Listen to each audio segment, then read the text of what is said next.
right, so Scarlett, can you move the box that's covering the hypotenuse definition so we know what the heck a hypotenuse is? And then while Scarlett's doing that, let's say hypotenuse together. Hypotenuse. Weird kind of word. So our hypotenuse is the side opposite the right angle, always known as the longest side. We'll take a moment so you guys can write that. I did it all the time. Did you bring one? No. Works. So the leg and a triangle has two of them. So a triangle has two legs. They are the sides that are not the hypotenuse, but that form the right triangle. The other two sides forming the triangle. So we're going to talk about square and legs, and we are definitely not talking about a hypotenuse when we talk about a leg. Okay, and then Connor, when you have that written down, come and reveal to us in this box here what the Pythagorean theorem is. Just pull this box up.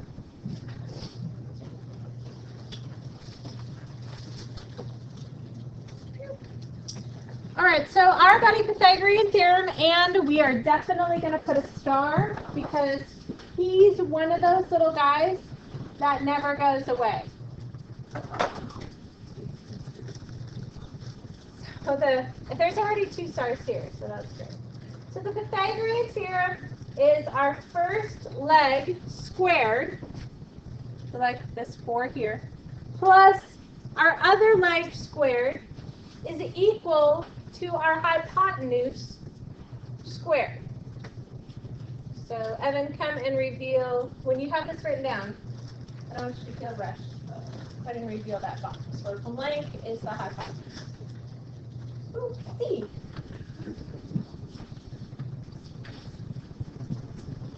Where C is the hypotenuse.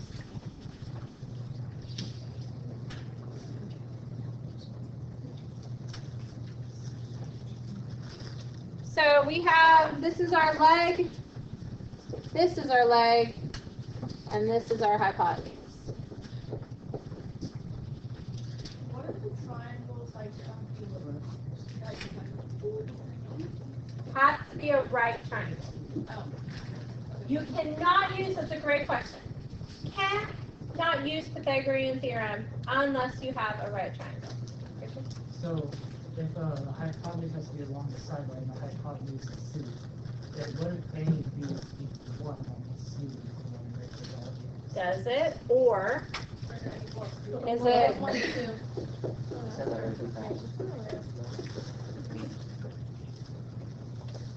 So what our classmates were saying is 1 plus 1 is equal to? Oh, never mind.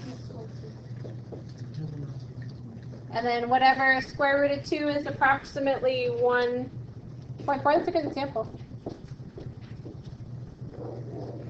So this, oops, sorry, like this.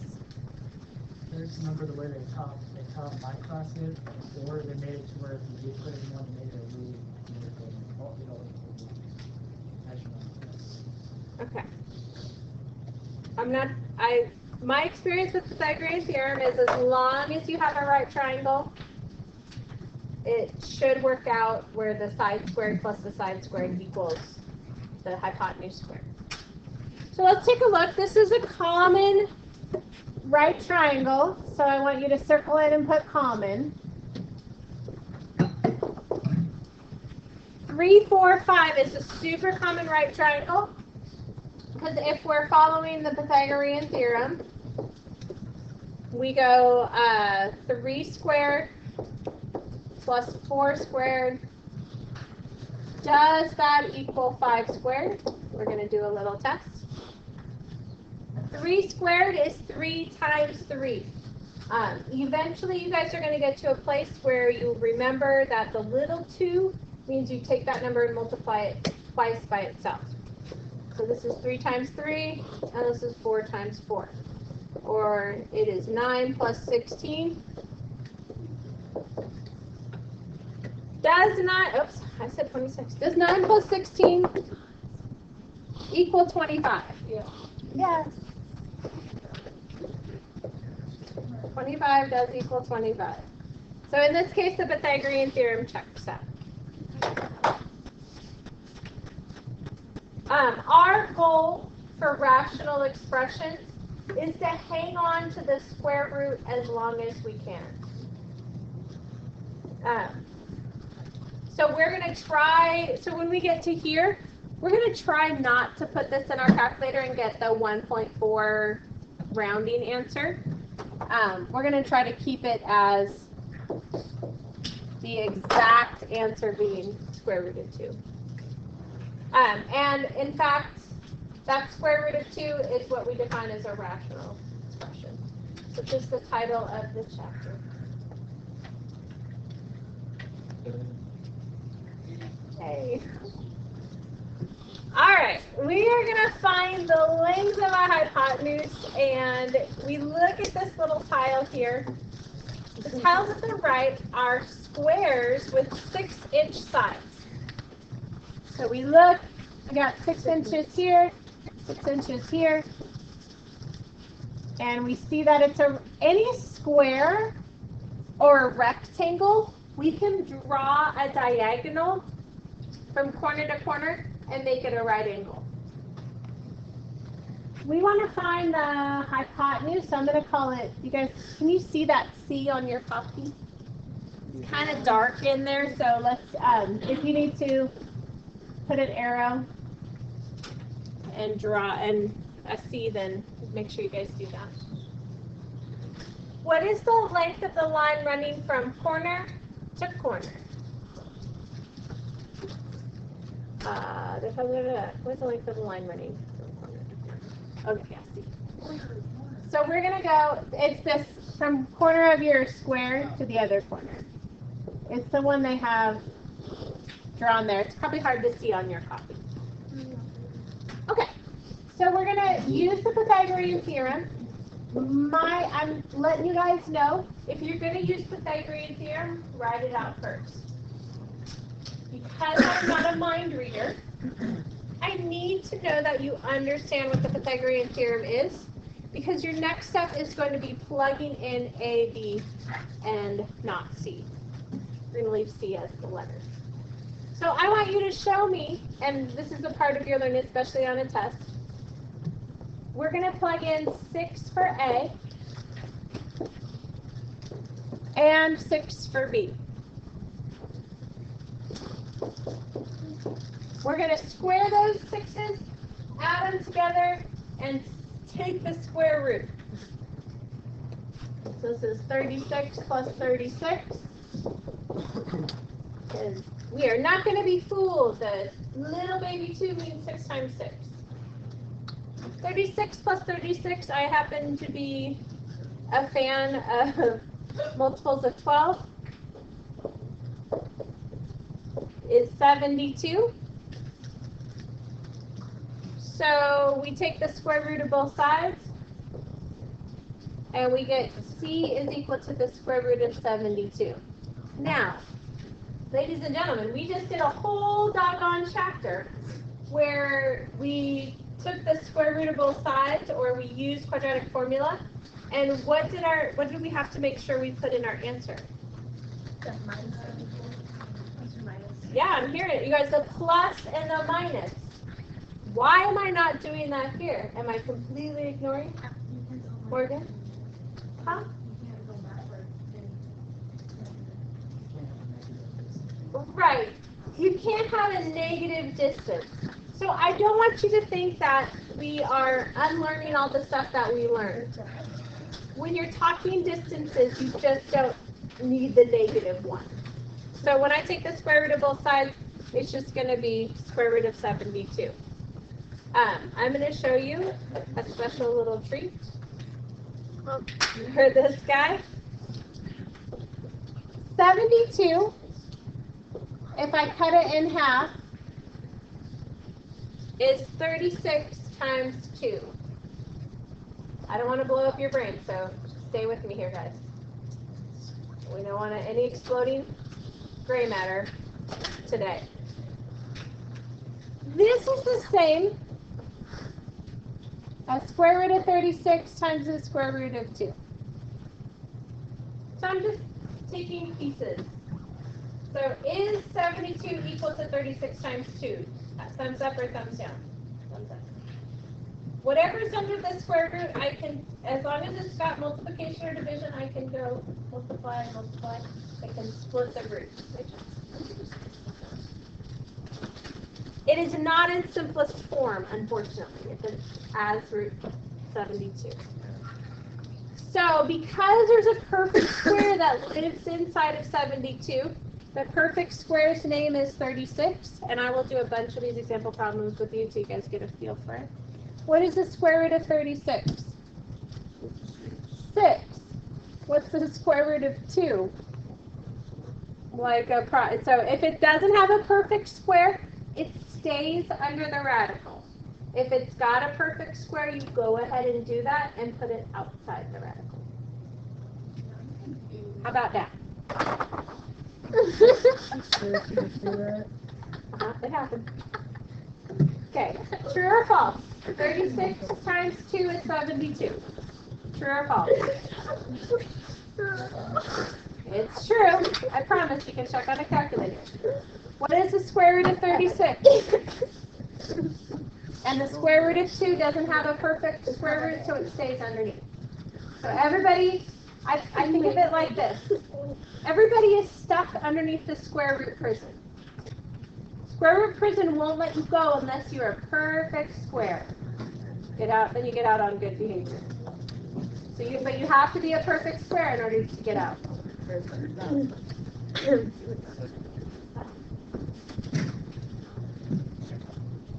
Okay. So let's do this together. I'll draw the picture, and you guys will take a minute and do this problem. So draw a right triangle. I always like to draw it with the hypotenuse on the right-hand side. I don't know if it's because I'm right-handed or whatever, but it doesn't matter. We want to find the hypotenuse if the legs are 9 and 12 centimeters. All right, I'm going to give you guys a second to noodle through that. I made a lot of. So we're going to call 12A and 9B. So when we use Pythagorean theorem, we're going to plug in 12 for A and 9 for B. It doesn't matter. You could reverse those if you want. You could have A be 9 and B be 12. 12 squared is 144. 9 squared is 81. And C squared is C squared. 144 plus 81 is 225. And that's what I get when I multiply C times itself. To undo the square, I have to take the square root. And C equals 15 centimeters is the final answer. Make sure you put the units on. At this time of the semester, this time of the school year, I'm now going to keep you accountable for units. Just putting 15 down without the centimeters, you'll lose some points. You want to make sure we get that all the way correct. Okay, so now we're going to, now that you guys have a good understanding of Pythagorean theorem, we're going to mess it all up. We're going to have the hypotenuse, but then the leg is going to be missing. So we're going to start with the Pythagorean theorem.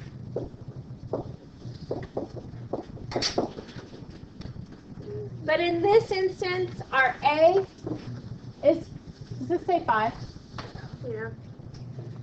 And we don't know our B, and our C is 13. So it's 5 squared plus B squared equals 13 squared. 5 times 5 is 25. B squared is, unfortunately, just B squared. We can't do anything with that. And 13 times 13 is 169. So in order to find b, I have to subtract out the 25 from both sides. So we're solving this equation.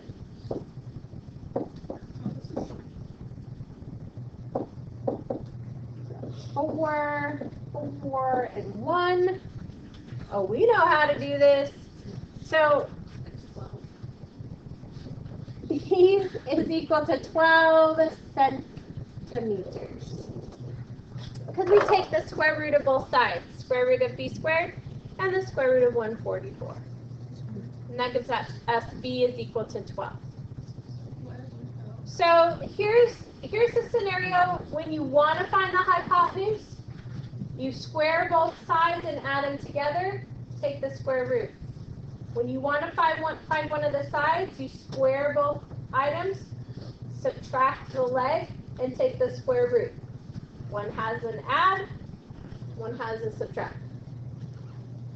But the process is going to be the same. You're going to square the sides. If you want the hypotenuse, you're going to add them together, take the square root. If you want the leg, you're going to subtract them, take the square root. Okay, take a moment and try this triangle here, where we don't know A, but we know that B is 12 and C is 15.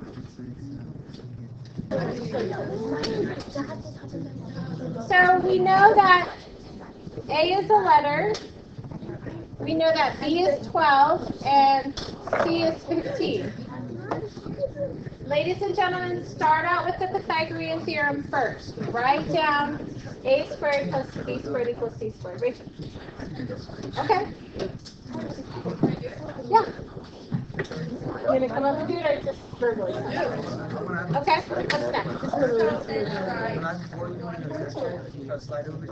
What's next? I can't even go. Okay, so you guys, can you please quiet down so that the recording, if the microphone is right there, so it's super sensitive to what you guys are saying. All right, what's next, Rachel? All right. And that equals 81. Awesome. And 81 squared is 9. Square root of both sides, a equals 9. Good. All right, so now we gotta do a little test. So we have to see if the triangles that we have are right triangles. The only way it can be a right triangle is if the two shorties, when we square them and add them up, equal the long side squared. So we're going to, before we even touch A, B, C, or D, we're going to circle the long side in each one of these. So sometimes they're not going to put them first. It's going to go second. So between 6, 24, and 25, 25 is the long side. We're going to circle it and put C. Between 4, 8, and 10, 10 is the long side. We're going to circle it and put C. This guy, 26 is the long side. And for this one, 16 is the long side. So it's really important because this is a classic bait and switch. They did this on my students' geometry test, the midterm that they took 2 weeks ago. Didn't put them in order, and then my students fell for the bait and got the answer wrong. It was really sad. Okay, so we're going to see if 6 squared plus 24 squared is equal to 25 squared. I'm just going to use my calculator to be my buddy on this.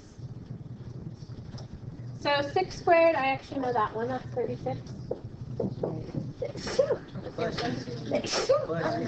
24 squared, do you not have memorized?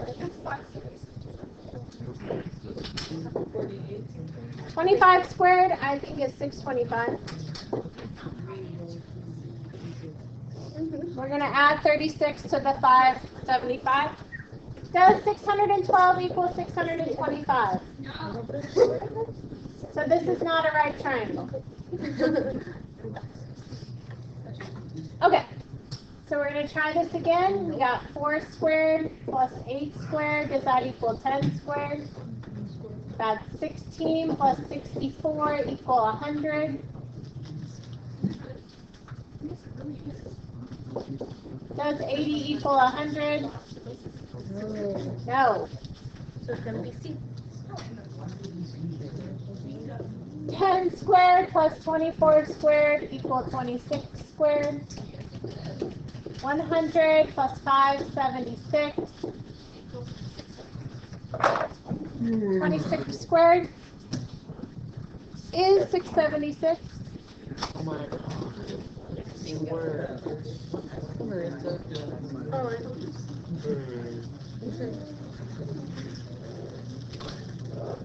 So C, but we got to check D because it doesn't say, it says which set of lengths could be the sides of a right triangle. It doesn't tell us to choose just one. So we're going to test D just to be sure. So we got 8 squared plus 15 squared equals 16 squared. 64 plus 225 equals 256, which happens to be my room number, which is why I knew it was a good room number.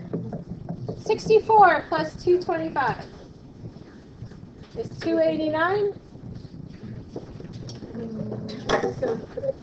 These are not equal. Does not work. 289 is a perfect square. Happens to be 14 squares. 17 squares. Okay, you guys go ahead and try. Could the lengths 20, 47, and 52 create a right triangle? If it's yes, explain. If it's no, explain. And find out the answer. 20 squared plus 47 squared equals 52 squared. So with the help from our calculator friend, I know 20 squared is 400.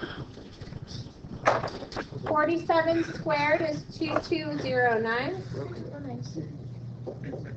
52 squared is 2704. 400 plus 2209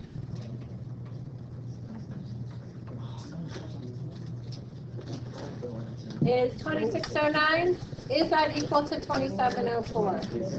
No. Not a right triangle.